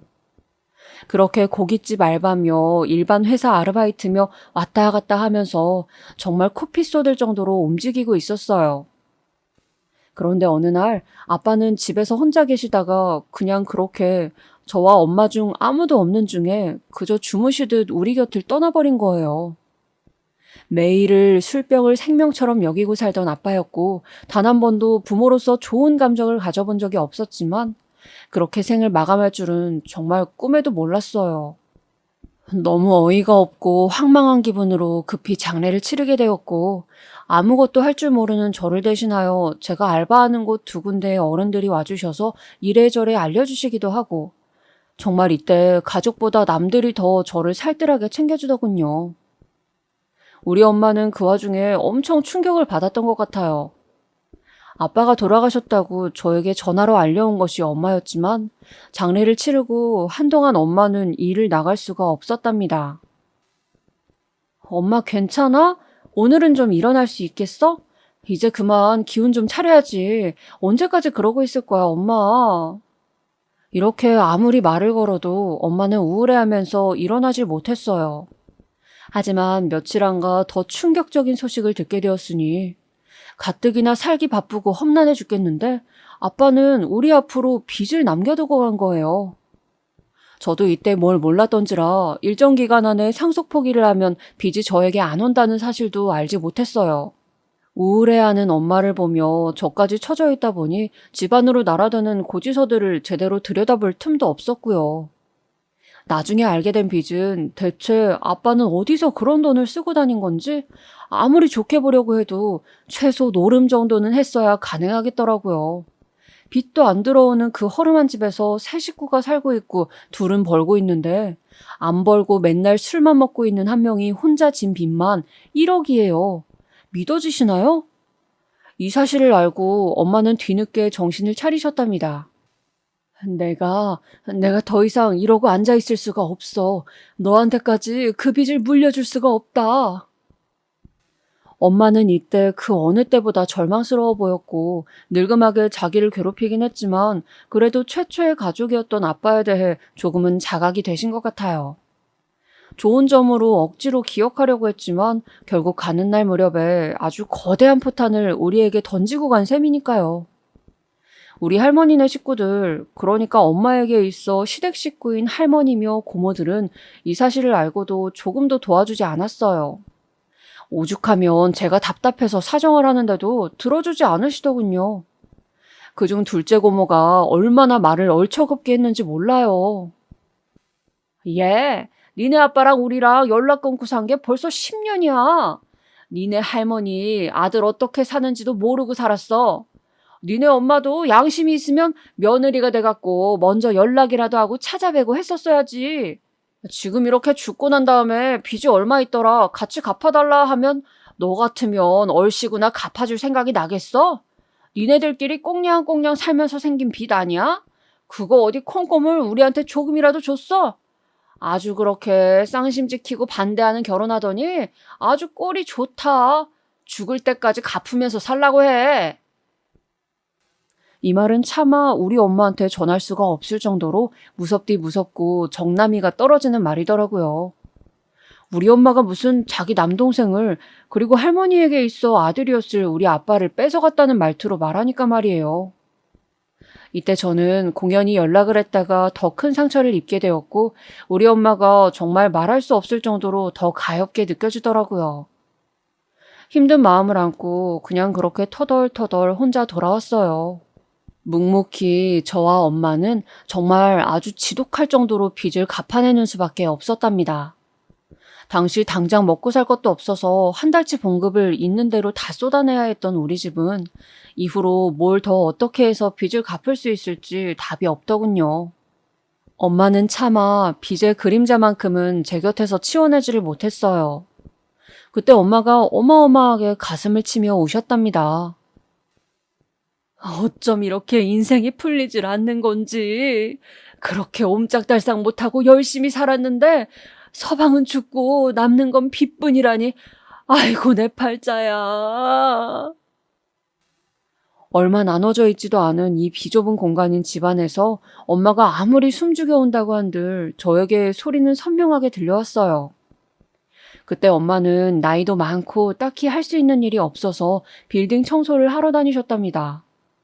이젠 하다못해 이것도 모자라 파출부로 남의 집에 들어가게 된 거예요. 엄마, 몸도 힘든데 어떻게 그렇게 일하려고 해? 집안일만 해주면 되는 거야? 허리가 아파서 툭하면 파스를 달고 사는 엄마가 남의 집에 들어가서 상주하며 일을 한다니 정말 막막하게 느껴졌었어요. 아이고, 요즘 파출부 일 다 편하게 한다고 하더라. 그 집에서 재워주기도 하고 먹여주기도 하잖아. 내 손으로 요리도 하긴 하지만 그래도 괜찮아. 반찬 좀 남으면 집에 갖고 올게. 너는 걱정할 거 하나도 없어. 엄마는 끝내 이렇게 억지로 스스로를 다독이면서 파출부 일을 하러 다녔어요.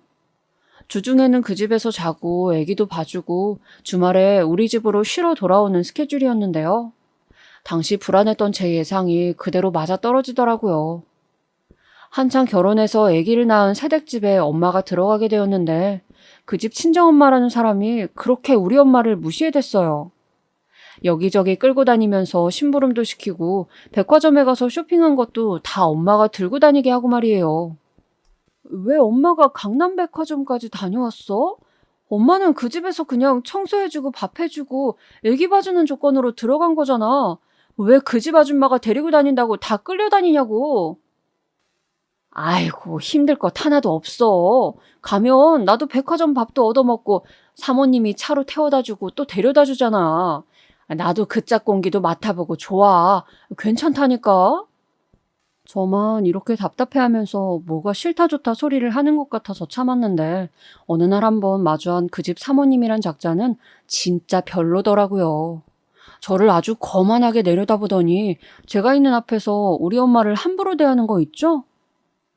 아, 우리 이모님 딸이에요? 이렇게 어린 딸이 있는 줄 몰랐네. 이제 한 30은 된 건가? 시집 얼른 보내야지. 언제까지 데리고 있으려고요.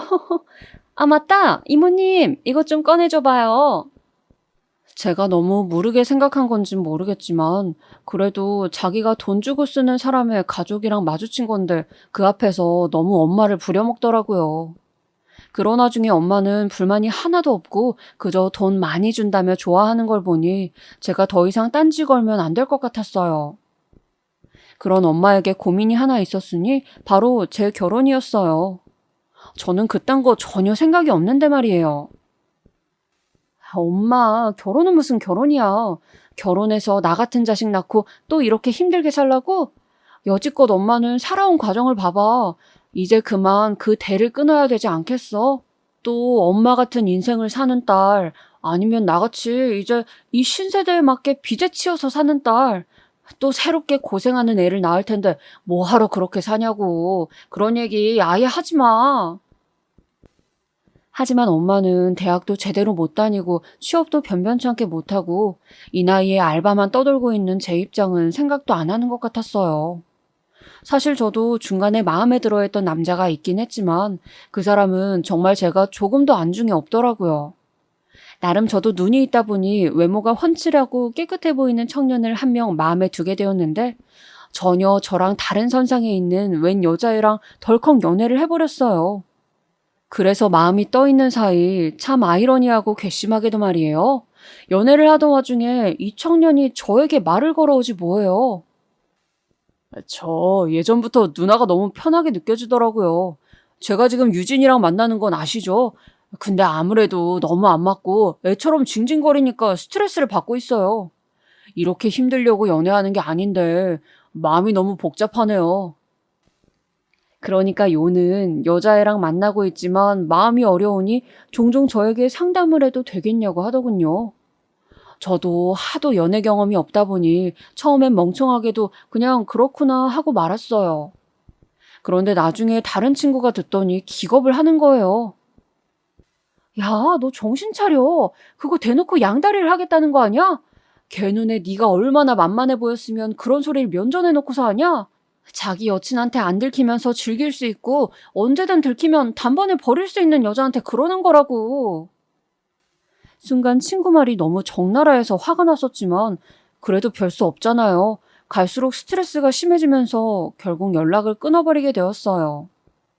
저기 용은 씨, 미안한데 여자친구랑 그냥 알아서 잘 만나줬으면 좋겠어. 내가 아무리 생각해봐도 나를 만만하게 봐서 그러는 것 같아. 용은 씨가 어떻게 생각한다고 해도 내 입장은 그래. 이제 연락 안 했으면 좋겠어. 이렇게 틀어져 버린 저의 관계란 이후로 남자라는 존재를 그렇게 막 호의적으로 보기 힘들어지더라고요. 한동안 한참을 이때의 트라우마에 시달리면서 마음을 잡지 못했고 꽤나 힘들어했던 것 같아요. 점점 30이 넘어가고 나니까 엄마도 갈수록 제 결혼에 대한 열망은 좀 사그러지시는 듯 했고 고생고생하며 우리 엄마와 저는 거의 빚을 다 갚을 것 같은 고지에 서게 되었어요. 둘이 합쳐서 빚을 갚는 거니까 마음 같아서는 턱턱 한 5년 만에 끝내고 싶기는 했어요. 하지만 중간에 엄마도 많이 아파서 허리 수술도 하셨고 연세가 점점 드시고 제가 40이 가까워 오고 엄마는 칠순이 넘어버리셨거든요.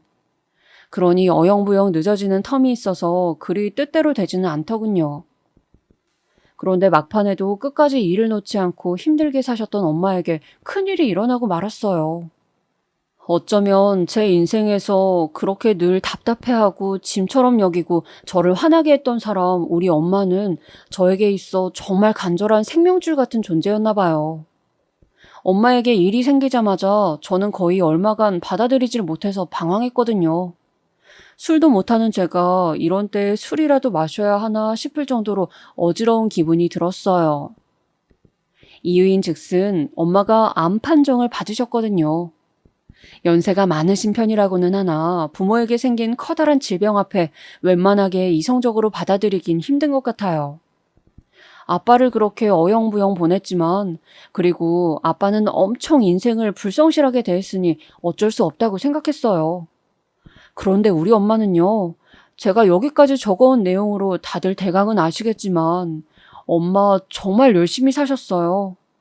태어난 이래 엄마는 한 번도 편히 누워보고 쉬어본 적이 없어요.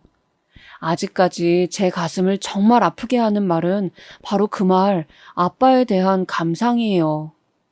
그렇게 술 먹고 자기에게 손찌검을 하고 함부로 말을 하던 남편을 그래도 자기를 가족으로 택해준 사람이라고 붙들고 있었던 건 말이에요. 나는 그래도 니네 아빠 원망 안 해. 니네 아빠가 처음 너 낳았을 때 나한테 얼마나 칭찬해줬는지 알아? 잘했다고 고생 많았다고 했어. 그런 칭찬은 정말 받아본 적이 없어. 나도 네가 내 목숨 같고 귀하지만 내가 어디서 그렇게 칭찬을 들어본 게 처음이야. 그만큼 너도 아빠도 나한테는 너무 귀해. 내가 만든 가족이라 너무 좋고 감사해. 그렇게 산전수전 다 겪고 힘들었으면서도 엄마는 아픈 허리를 부여잡고 늘 새벽이면 바로 오뚜기처럼 일어나서 찬물을 들이키고 얼굴을 마구 씻어낸 다음 머리를 질끈 묶었어요. 저를 깨울 때 늘 이름을 부르고 한 번도 저에게 함부로 말을 하거나 야단치거나 매질 한 번을 한 적이 없는 엄마예요. 손맛이 좋았던지라 음식도 잘하고 길 가다가 채소들을 팔고 있는 할머니들을 보면 그냥 지나치지를 못하는 그런 사람이에요. 정말 한 번도 게으름을 피우며 누워서 쉬는 모습을 본 적이 없을 정도로 엄마는 그렇게 부지런하게 제 몫을 다해서 열심히 사는 사람이었어요. 그런데 엄마가 왜 빚을 다 갚아가고 우리도 겨우 이사를 할 형편이 되었을 때 이제사 여행도 좀 다녀보고 놀아보려고 하는데 이때 하필 암에 걸려버린 걸까요? 우리 엄마 아무래도 너무 고생해서 그런 걸까요? 6, 70 넘어가는 나이에 파출부며 그 험한 빌딩 청소에 화장실 청소에 맨날 고무장갑을 끼고 수세미를 들고 다니며 온몸에 락스와 피존 냄새가 섞여 있던 우리 엄마. 그렇게 그냥 보내야 하다니 저는 엄마의 인생이 너무 불쌍해서 견딜 수가 없었어요. 조금이라도 더 젊고 체력이 있는 제가 엄마 대신 더 일을 많이 했었어야 했는데 엄마를 너무 고생시켰던 것일까요? 암이라는 단어 앞에 제가 생각할 수 있는 단어는 고작 이런 것들 따위뿐이었어요. 그리고 그건 시작도 안 했다는 것을 몰랐고요. 이후로 진행되는 많은 수술들과 절차들은 외려 아프기 전보다 더욱 엄마와 저를 피로하게 하더군요. 엄마, 조금만 힘내. 이거 치료하고 조금 나아질 거야. 많이 아파, 엄마? 나이가 40이 넘어버린 딸이 이제 같이 늙어가는 딸이 죽을 상을 하고 울고 있으니 엄마는 그게 더 힘들었나 봐요.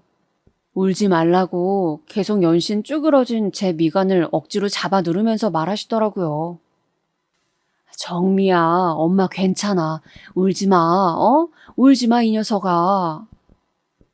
힘들어 보이는 엄마는 계속 이런 말을 했고 제 곁에서 완전히 숨을 마무리할 때 역시 엄마는 여전히 같은 얼굴로 그렇게 서서히 옅어져 갔어요.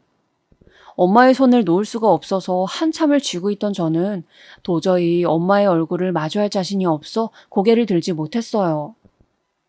하지만 의외로 몇 번이나 이를 악물고 턱뼈가 부서지도록 악을 쓰며 겨우겨우 엄마의 얼굴을 보니 생각외로 엄마의 얼굴은 그렇게 힘들어 보이지 않더군요. 인생사 그렇게 힘들게 얽매여서 살면서도 제대로 인생에 대항하지도 않고 다 수긍하고 살던 그 모습처럼 엄마는 모든 걸 놓아버린 듯 순하게 잠든 표정이었어요. 그렇게 엄마의 얼굴을 제 가슴에 아름답게 묻었으면 좋았겠지만 참 변변치 않은 사정으로 살다 보니 가난은 이렇게나 저렇게나 저를 올가매더라고요. 가난은 죄라고 말하던 누군가의 입을 어떤 때는 비틀어버리고 싶은 심정이었지만 이때만큼 공감했던 때도 없었던 것 같아요. 장례를 치를 마땅한 재정이 있지 않았기 때문에 이때 결국 화장을 하게 된 거예요. 빚을 다 갚아간다고 생각했지만 엄마의 암 진단으로 인해서 우리는 참 미련하게도 마땅히 들어놓은 보험도 없었고 생활력이 없었던 거죠. 그걸 있는 대로 다 받아내려니 돈은 돈대로 다 나가고 생활은 더 궁핍해져가고 그 사실이 말년에 엄마를 더 괴롭게 했던 것 같아요. 어렵사리 화장을 결정하고 너무 어이가 없어 눈물도 안 나오려던 시점에 저는 한 사건을 경험하게 되었습니다. 보통 이 이야기를 들은 대부분이 듣고 놀라고 빠르게 공감을 하기는 힘들어 하더군요. 그만큼 현실성이 느껴지지 않는 이야기예요. 당시 저희 의뢰를 맡아주었던 장의사님이 계셨는데요. 그분께 이런저런 사정을 말하게 되었어요. 얼핏 봐도 연세가 많아 보이시는 분이긴 했는데 그래도 여기서 오래 일해오신 분이라 그런지 설명할 게 많지는 않더라고요. 저도 모든 게 처음이었고 너무 어수선한 상황이기도 했어요. 그런데 중간중간 장례 지도사님이 조금 당황스럽다는 어투로 물으시는 거예요. 저도 잘 몰라서 이런저런 상황을 좀 쓸데없이 다 말하고 횡설수설하기도 했는데 그래서 그런지 필요 이상의 얘기가 많이 들어갔던 것 같아요. 저 어머님 성함이 이자 영자 순자시라고요? 여기 보니까 44년생이라고 나와 있으신데. 이렇게 말끝을 흐리시더니 갑작스레 저희 엄마 고향이며 잡다한 얘기들을 물으시더라고요. 이 사연 앞서부터 제가 쭉 훑어왔던 얘기들을 그때 저도 정신없는 와중에 무슨 생각으로 그렇게 했나 몰라요. 물론 이렇게 세세하게 말하진 않고 대충 띄엄띄엄 말하면서 이분이 왜 묻는지 궁금한 마음을 갖고 했었어요. 근데 제 기분 탓인진 모르겠지만 무척 혼란스럽고 복잡한 얼굴이신 거예요. 마치 뭐 잃어버린 첫사랑이라도 찾는 마냥 너무 집요하게 물어보시길래 저도 대답하면서 약간 당황스러웠어요. 그런데 인적사항을 그렇게 세세하게 확인하시더니 엄마의 얼굴을 확인하시고 나서는 계속 미간이 찌푸려지시면서 눈썹이 막 왔다 갔다 하는 거예요. 누가 봐도 뭔가 연관이 있고 아는 사람을 본 양 말이에요. 세상 천지의 가족이라곤 나와 엄마 둘뿐이고 친척도 뭣도 없는데 왜 이러시는지 알 길이 없었어요. 그런데 이분이 대뜸 주저앉아서 엉엉 통곡을 하시면서 왜 이제사 왔냐는 둥 이렇게 되어서야 찾아오는 거냐고 마구 오열을 하시는 거예요. 왜 그러세요? 왜 그러시는 건지 도통. 가뜩이나 혼란한 와중에 겨우 눈물이 멎은 상태로 버티고 있는 저에게 왜 이러는지 속이 터질 것 같았어요. 그렇게 극한 울음을 터뜨리며 주변 동료인 듯한 분들이 들어오는데도 진정이 안 되시더니 이윽고는 믿을 수 없는 말을 하시는 거예요.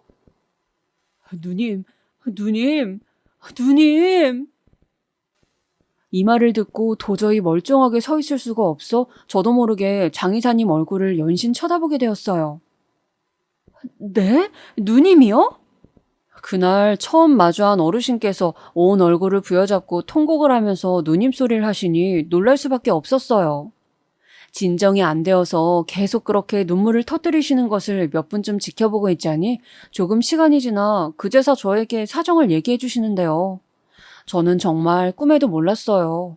아니 어쩌면 엄마가 슬쩍 훑고 지나간 옛날 얘기 중에서 한 번쯤은 생각했을 법도 한데 저와 엄마의 삶이 너무 피로하고 지쳐 있어서 자각을 못했던 걸까요? 저는 어머님 이영수님의 동생입니다. 이민철이에요. 나 우리 어머니 김옥자예요. 어머님은 44년생 가평에서 태어났죠? 저는 50년생이고 저도 가평에서 태어났어요.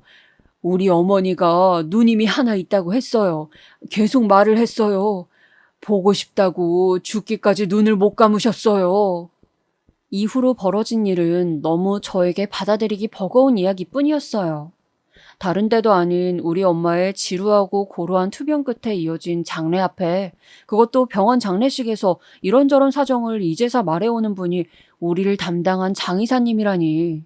이건 억지로 만들어내려고 해도 도통 만들어내기 힘든 일이 아니던가요? 서로 간에 감정적으로 안정이 되질 않고 도통 이야기가 통하지 않아서 얼마간은 이 상황의 퍼즐을 맞춰보는 데에만도 시간이 걸릴 지경이었어요. 급격하게 전개되어지는 장례 앞에 저에게 있어 존재를 알 수 없었던 외삼촌이었던 이 장의사님은 엄마의 장례를 모두 책임지고 맡아서 처리를 해주셨습니다. 달랑 가족이 혼자인 저고 나이만 이만큼 먹고 부모의 사망 앞에 여전히 어린애나 다름없이 헤매던 저 대신 외삼촌은 하나하나 일들을 처리해 주시고 상황들을 도와주셨어요. 저나 엄마나 친지가 워낙 없다 보니 조문객도 많지 않았지만 엄마를 보내는 장소에서 저는 그 누구보다 엄마에 대한 이야기를 많이 나눌 수 있는 사람을 얻게 되었어요. 어렵사리 외삼촌이라는 명칭으로 불러보게 된 저희 외삼촌은 내내 우시면서 엄마에 대한 이야기를 물어보셨고 자꾸 계속 듣고만 싶어 하셨어요. 나중에 대략적인 사정을 들어보니 할머니와 외삼촌은 아주 먼 옛날 우리 엄마를 국밥집에 두고 간 뒤 먼 시골로 가서 살았다고 하시더군요. 그런데 할머니는 병환이 깊어져서 그렇게 오래 사시지는 못하셨다고 해요. 외삼촌이 중학생쯤 되었을 때 할머니는 병으로 돌아가시게 되었고 그때 누나인 우리 엄마 얘기를 하시면서 눈을 제대로 못 감으셨다고 하시더군요. 아무리 살기 어려웠다지만 두고 온 누님이 계속 생각나셨던 거야. 나도 그때는 어려서 어찌어찌 누님을 찾아볼 생각을 못했어요. 나도 인생이 쉽지 않아서 바쁘게 살아오고 결혼도 하고 처자식 먹여 살린다고 힘들게 살았지. 그런데 이렇게 이 나이가 되어서 누님을 알게 될 줄이야. 외삼촌은 이때 생전 처음으로 마주한 조카인 저와 말을 이어가는 게 어색하셨던지 계속 반말과 반존댓말을 섞어가시면서 말씀을 하셨어요. 그렇게 장례를 치르고 엄마를 보내드리고 난 뒤에 외삼촌은 저희 집에서 40분 정도 되는 거리에 살고 계시다는 것을 알게 되었어요. 그러면서 조카인 저에게 조금은 도움을 주고 싶다며 본인도 넉넉한 것은 아니지만 꼭 얼마를 보태주겠다고 일정한 금액을 보태주셨어요. 아마도 엄마가 평생을 빚 갚느라 힘들게 살았고 말년에 암으로 고생하며 역시 경제적으로 너무 어려웠다는 것을 듣고 그러신 것 같아요. 그러고 보니 어느덧 이게 벌써 몇 년 전의 일이 되었네요.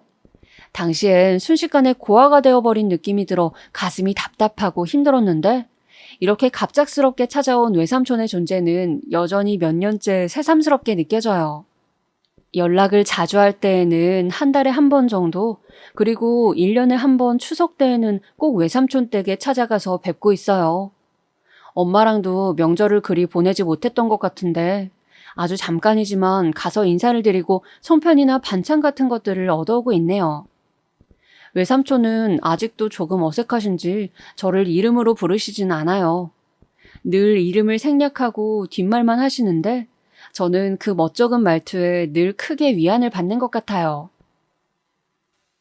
저기, 엄마가 안 계셔도 하늘 아래에는 삼촌도 있으니까 걱정하지 말고 살아라.